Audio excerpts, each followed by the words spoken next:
Have you stopped to consider that what's been called climate change involves a great deal more than the weather? That indeed it involves liberty and democracy. Hi, I'm Rex Rogers, and this is episode number 134 of Discerning What is Best, a podcast applying unchanging biblical principles in a rapidly changing world and a Christian worldview to current issues and everyday life. We're constantly told that the world will plunge into an existential climate cataclysm if average planetary temperatures rise another few tenths of a degree, due to using fossil fuels for reliable, affordable energy, raw materials for over 6,000 vital products, and lifting billions out of poverty, disease, and early death. Yet in the real world, climate has changed numerous times, often dramatically, sometimes catastrophically, and always naturally. Multiple ice ages and interglacial periods, Roman and medieval warm periods, a little ice age, major floods, droughts, and dust bowls have all actually happened long before fossil fuels. What we need to understand is that climate change is the left's religion. The messaging is as heavy-handed as a catechism in a religious school. Climate change proponents are becoming increasingly alarmist. Fanatical globalists, socialists, and climate change alarmists are now advancing their climate change religion with concepts like any means necessary or nothing off limits.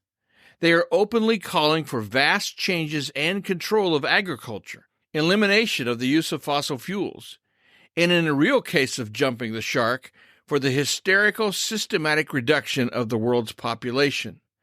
Now, climate change activists are now showing their true philosophic colors, i.e., they are leftist activists that are anti-freedom, attacking democracies, anti-human, claiming human population must be reduced, and anti-farmers, blaming farms and cows for their fantasies. This is their inconvenient truth. For example, a climate doomsday cult member claims it is immoral and selfish to have children due to the amount of carbon they will emit over their lifetimes.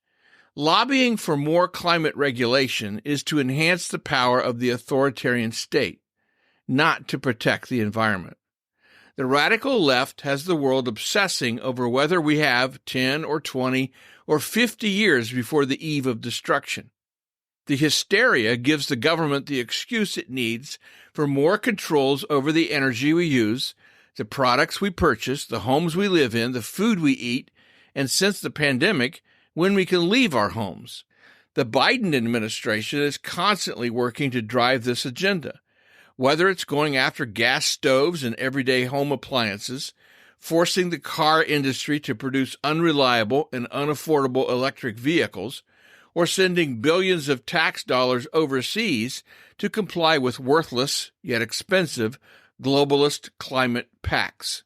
Of course, climate does indeed change, but there is no climate crisis. The problem here is unmitigated scaremongering.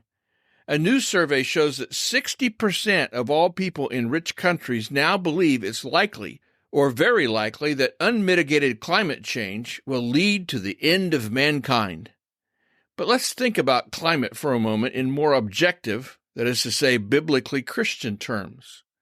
Number one, the world's climate has changed repeatedly throughout known history.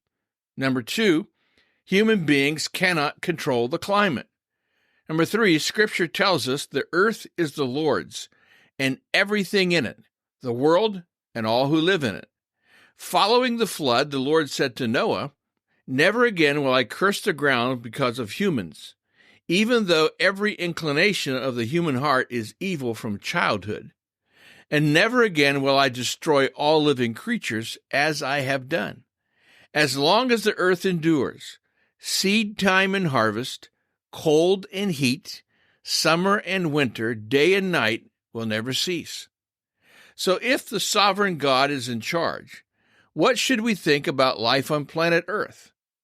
The shepherd psalmist told us, "Therefore we will not fear, though the earth give way, and the mountains fall into the heart of the sea, though its waters roar and foam, and the mountains quake with their surging." Globalist elite, climate change activists, are now spouting a constant, louder, and more hysterical message regarding ostensible climate change. Population decrease, or slowdown, or at least stabilization is their new culture of death goal. This despite the fact that Western Europe, Canada, the United States, even China and Japan are now behind the replacement rate for maintaining a healthy population. Here are some of the ways which climate change alarmists propose to achieve population stabilization or reduction. 1. Advocates stress the importance of ensuring universal access to voluntary family planning services, what they call reproductive health services, which is to say, abortion. Number 2, climate change advocates often support programs and policies aimed at increasing educational opportunities for girls and women. Okay, but what they really want is to promote having fewer children. Number 3, addressing poverty and improving living standards can also contribute to lower birth rates. There it is again, promoting smaller family sizes. And number 4, advocates emphasize the importance of shifting towards more sustainable consumption patterns, including reducing meat consumption. I guess that means eating bugs, minimizing waste, and embracing renewable energy sources.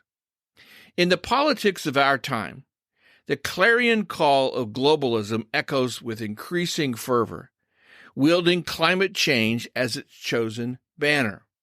Yet globalist notions regarding climate change pose a threat not only to national sovereignty, but to individual liberty and economic prosperity.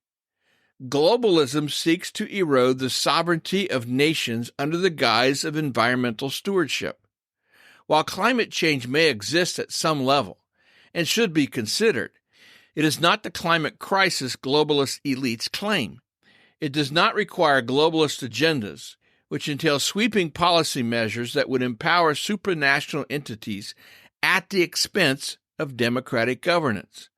Such measures threaten the very fabric of our constitutional order and undermine the principles of self-determination upon which ours and other Western societies are built. But most troubling of all is the encroachment upon individual liberties that accompanies the ascent of globalist climate agendas. Under the guise of combating climate change, proponents of globalism seek to impose restrictions on personal behavior, curtail freedom of speech, and expand the reach of government into every facet of our lives. In this brave new world envisioned by globalist ideologues, the rights of the individual are sacrificed on the altar of collective salvation. It is imperative that we resist the allure of globalist ideas about climate change, and instead reaffirm our commitment to national sovereignty, individual liberty, and free market principles. By rejecting the false promises of globalism and embracing a vision of environmental stewardship grounded in local autonomy and individual responsibility, we can forge a path forward that preserves both the health of our planet and the vitality of our democratic institutions. In a final analysis, the threat posed by globalist ideas about climate change is not merely a matter of environmental policy, but a question of fundamental values and principles.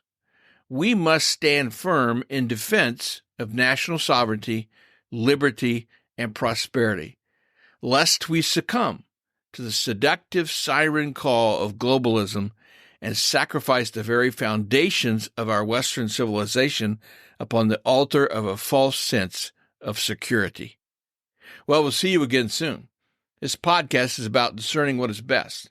If you find this thought-provoking and helpful, follow us on your favorite podcast platform and download an episode for your friends.